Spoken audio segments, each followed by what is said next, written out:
Renungan Harian Katolik Jumat 12 Januari 2024. Bangunlah, angkatlah tilammu, dan berjalanlah.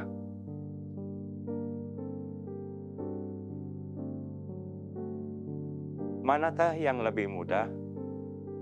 Mengatakan kepada orang lumpuh itu, dosamu sudah diampuni, atau mengatakan, bangunlah, angkatlah tilammu, dan berjalanlah.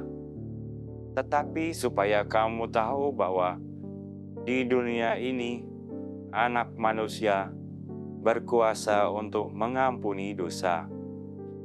Lalu berkatalah Yesus kepada orang lumpuh itu, kepadamu kukatakan, bangunlah, angkatlah tempat tidurmu, dan pulanglah ke rumahmu. Markus bab 2 ayat 9-11.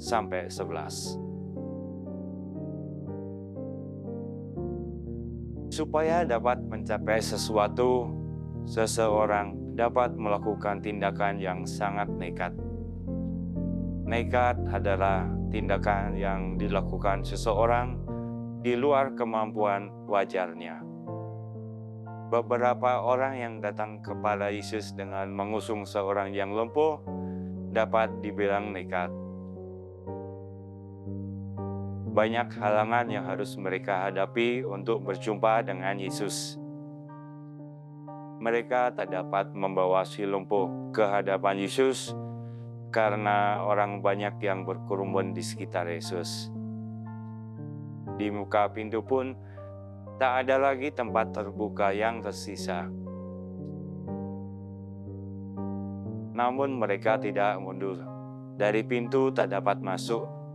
Akhirnya mereka membuka atap yang tepat berada di atas Yesus.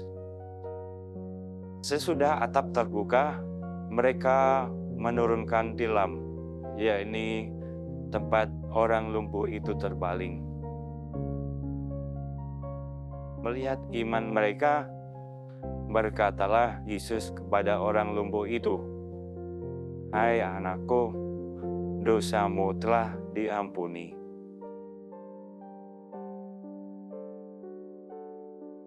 Saudara-saudari sekalian, dari cerita ini ada dua hal sekaligus yang diperoleh oleh si lumpuh.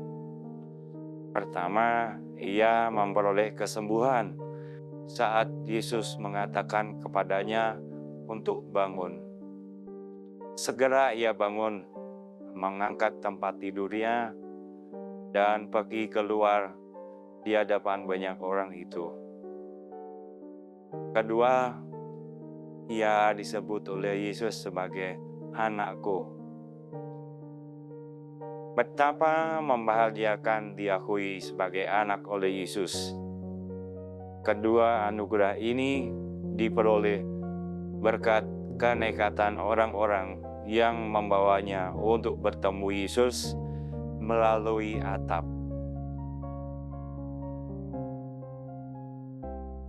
Berkat itu benar-benar berlimpah. Yesus bukan hanya menyembuhkan, tetapi bahkan mengampuni dosanya. Penyakit si lumpuh itu disebabkan oleh dosa. Tanpa pengampunan dosa, tidak mungkin terjadi kesembuhan. Memang tidak semua penyakit disebabkan oleh dosa. Namun ada satu sikap yang harus selalu kita kembangkan, yaitu peduli. Perjumpaan kita dengan Yesus membuat kita peduli dengan sesama. Mau memikul beban orang lain, seperti Yesus memikul salibnya untuk menebus dosa manusia. Masih di awal tahun ini, kita mari kembangkan sikap dan perilaku peduli mulai dari keluarga, komunitas, dan masyarakat agar semakin banyak orang mengalami perjumpaan pribadi dengan Yesus Kristus. Tindakan-tindakan nekat itu muncul dari kehendak kuat, ditambah kepercayaan yang tinggi pula. Ada yang mengatakan, di mana ada kehendak, di situ pasti ada jalan. Jika berkehendak kuat untuk melakukan hal yang positif, selalu tersedia jalan bagi orang untuk mewujudkannya. Oleh karena itu, agar dapat memiliki iman sejati, diperlukan kehendak dan tekad yang kuat. Pada saatnya nanti, iman yang kuat akan membuahkan rahmat yang dibutuhkan. Tanpa kehendak kuat, iman tidak ubahnya seperti ranting kering yang hilang lenyap dimakan waktu. Saudara-saudari terkasih, hari ini Injil Markus memberikan kita pelajaran yang unik, yakni bahwa ketika kita berdosa, kita harus membiarkan Tuhan yang memutuskannya untuk kita. Ada 4 orang membawa temannya yang lumpuh kepada Yesus, bahkan membongkar atap rumah dan menurunkan si lumpuh di hadapan Yesus. Seolah-olah mereka ingin mengatakan kepada Yesus, "Sekarang terserah Engkau, kami telah melakukan bagian kami." Mungkin beginilah sebaiknya kita harus berdoa. Kita berada di hadirat Tuhan dan membiarkan Dia yang memutuskan untuk kita.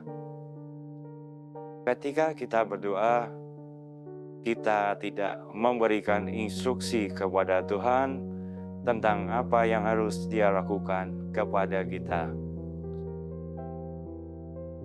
Injil juga menunjukkan bahwa karena iman teman-temannya, orang lumpuh itu sembuh. Biasanya ketika Yesus menyembuhkan orang sakit, iman orang itu sendirilah yang menjadi dasar kesembuhannya. Namun dalam Injil hari ini, bukanlah iman orang lumpuh itu, melainkan iman teman-temannya yang menyebabkan dosanya diampuni dan dia disembuhkan. Kita tidak pernah tahu seberapa besar pengaruh iman kita terhadap orang lain. Ya Tuhan, semoga kami semakin sadar bahwa iman, harapan, dan kasih kami dapat mengubah hidup kami dan orang-orang di sekitar kami menjadi lebih baik. Demikian renungan hari ini. Selamat beraktivitas, semoga semuanya lancar, sukses, dan selalu dalam perlindungan Tuhan. Amin.